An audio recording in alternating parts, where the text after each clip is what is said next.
Kung unsay kabubuton si Ginoo may matuman.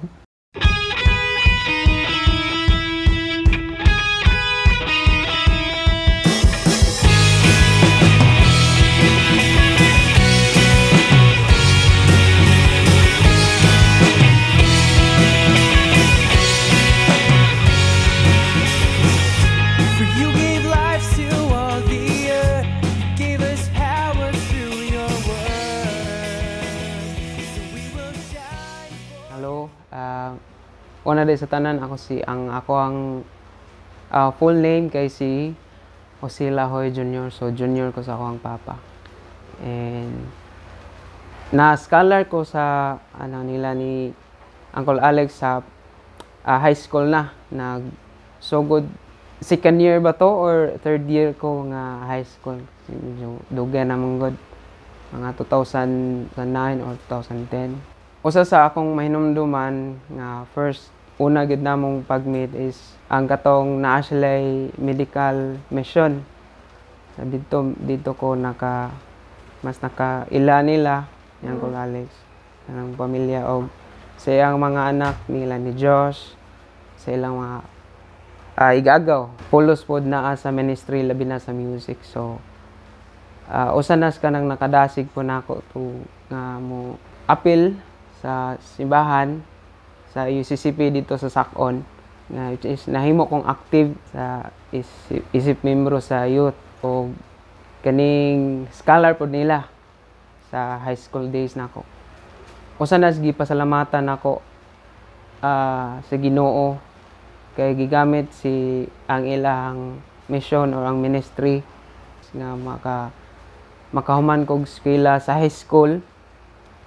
Uman ato, ni-try ko og padayon og eskwela, college, naka-enroll ko sa CTU Danao campus. Pero sa gihapon kulang ang mahingon na to kaning financial gyud nga panginahanglan. So kung masayop usa ka semana lang akong pag-eskwela dito.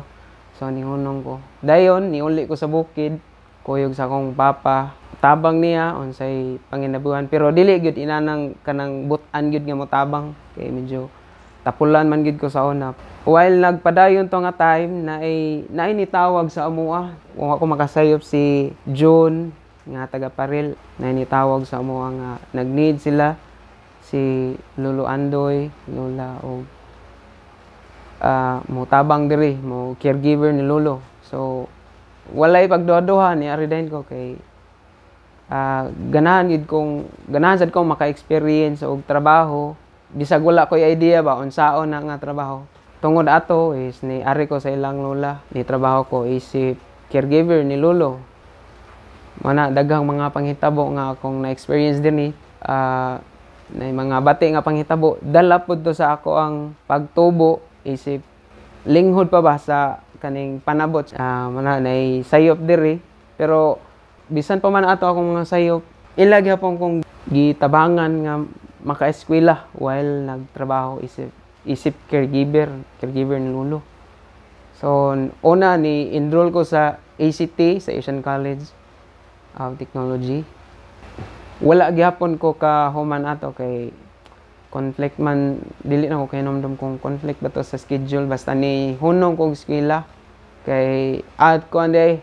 Ang rason nga nung nihunong ko kay ganahan ko mangita nga og kurso nga mubo lang compress ang schedule. So mo nang nihunong ko dito ko na punta sa eskwelahan nga Datamex Institute of Computer Technology. So nag-eskwela ko dito so good sa 2015. Dayon ni graduate ko og 2017. Grasya sa Ginoo, nakahuman gyud ko. Salamat sa Ginoo nga wala ko pasagdi sa Ginoo sa bisan pa sa ako ang mga nahimo sayop o gikaloy-an gyapon sa Ginoo o nakahuman ko eskwela pinagi sa ilang scholarship sa ilang foundation. Dinhi sa Pilipinas required gyud nga naa kay education nga mahuman. Kay mostly mamang required sa mga companies nga kung kinahanglan ka i-hire kung gusto kang i-hire nila, kinahanglan naa ka ani nga credentials or skills.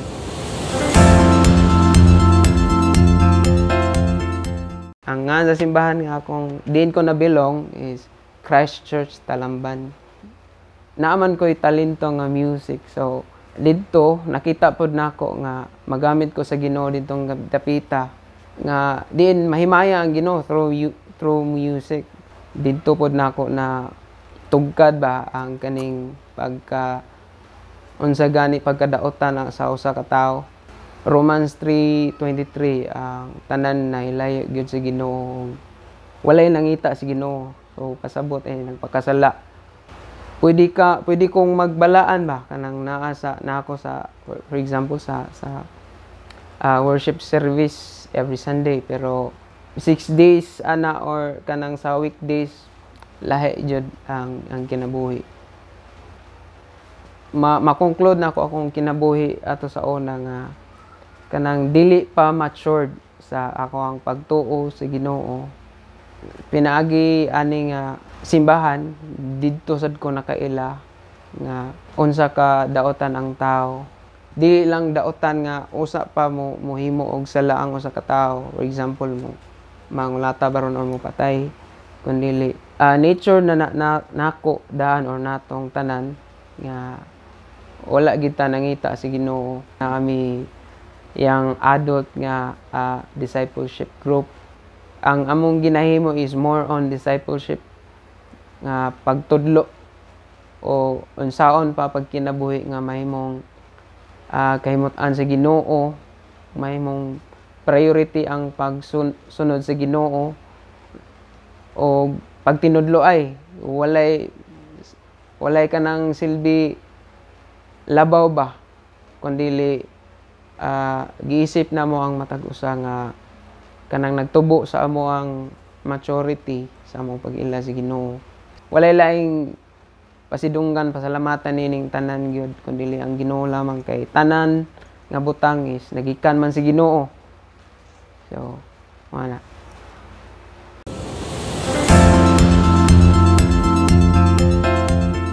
Sa pagka-hire nako sa trabaho, una is ang akong position kay receiving in charge. Anytime nga na ay delivery ang store, so ako yung receive ana physically o ako po na siyang i-receive sa system nga. Dito na mo ibutang ang mga items na mo sa systems. After or human sa 5 years, diha pa ko gi-promote nila nga sales kay lagi daghan man ko og customer. Din makita nila ang sales background nako or ang kanang mga halin ba. Gipasalamatan ako ang Ginoo na kay maayo pod ang kanang ilahang nga position nga ilahang gibutangan nako. Diin mas maka-engage ko og mga butang nga din bag-o nako ba, so maka-cut on ko, maka-build pod sa ako ang self-confidence isip salesperson kay mo engagement mi og mga customers. So mao na ang ako ang position karon, sales nako sa store sa Thinking Tools.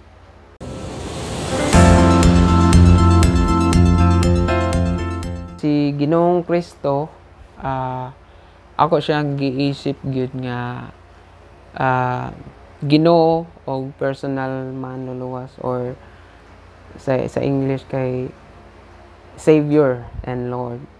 Manluluwas pasabot nga siya nagluwas nako gikan sa akong kahugawan, kundiin ang akong mga sala is nahugasan pinagi lamang sa dugo ni Ginoong Kristo.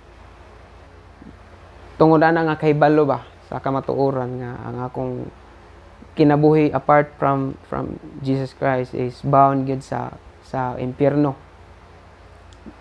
Usa na sa nagtukmod nako nga mas moila pa ni Ginoong Kristo aning kinabuhi. O aside sa kaning manluluwas, siya mo'y akong Lord or Dios. Ang akong kinabuhi is bound sa iyang kaning sovereignty. Siya mo'y akong approval sa akong mga kinabuhi, sa mga desisyon sa akong kinabuhi. ang akong kinabuhi is under gyud sa iyahang authority, sa iyang pagbuot. So ang paagi ana nga mas makahibalo ko sa iyang pagbuot or tinguha sa akong kinabuhi, pinaagi ra pod sa pulong na iyang gi-reveal iyang kaugalingon, pinaagi sa iyang pulong nga mao ang Biblia. So mao nay pag-ilan ako ni Ginoong Kristo sa akong kinabuhi. Isip siya akong Dios og manluluwas.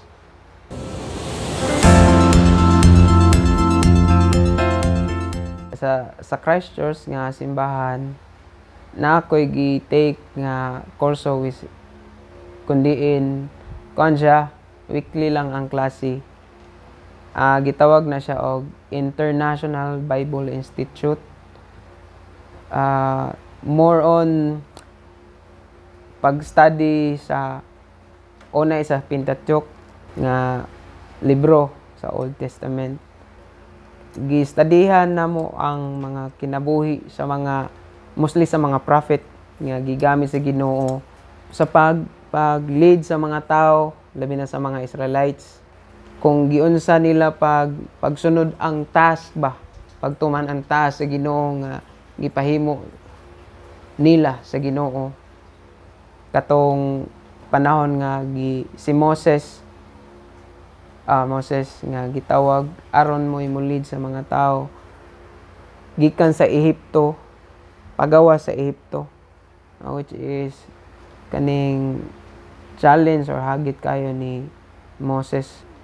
Karon na nami sa mga minor prophets nga libro, amo nang gitun-an para mas malawman pa ang mga panghitabo ba sa Old Testament o unsa pay mga kamatuoran aning mga libroha na may mga case sa Old Testament nga kung basahon lang nimo like sa libro lang, way background nga mong i-follow up or dili kayo masabtan.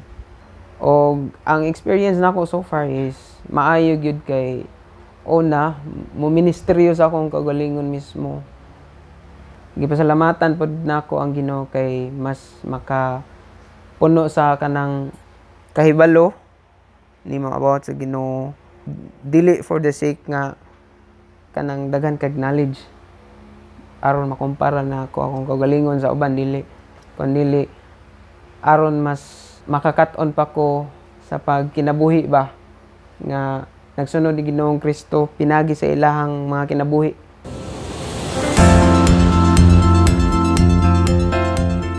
Favorite verse is Philippians 1:6.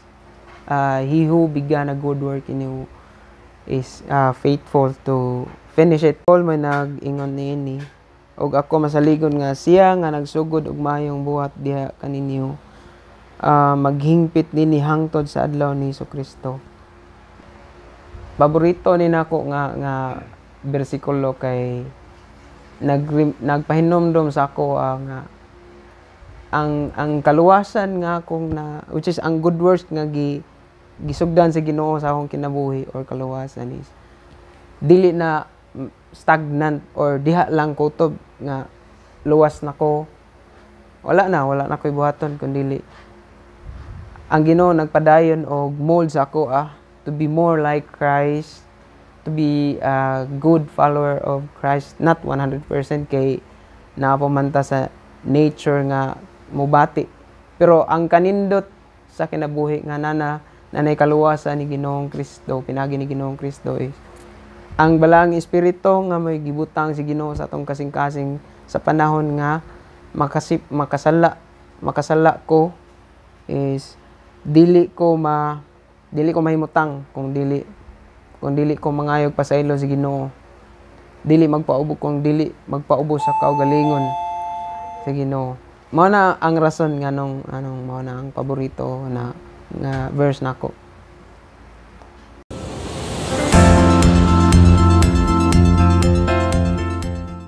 Daghan ko og plano sa akong kinabuhi, which is ganahan ko mo abroad or magawas kay nakita pod nako ang akong mga igsoon, pero sa panahon nga muduol ko sa Ginoo, labi na aning bahina nga ganahan ko mogawas.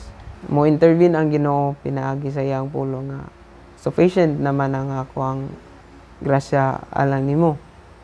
Mao na pasabot kung unsa imong pagbuot Lord sa akong kinabuhi. Mao gid na ako ang sundon kay pwede man nga makagawas gid ko pero mao na dili ko mahimong epektibo sa ministry nga gibutangan si Ginoo nako ba.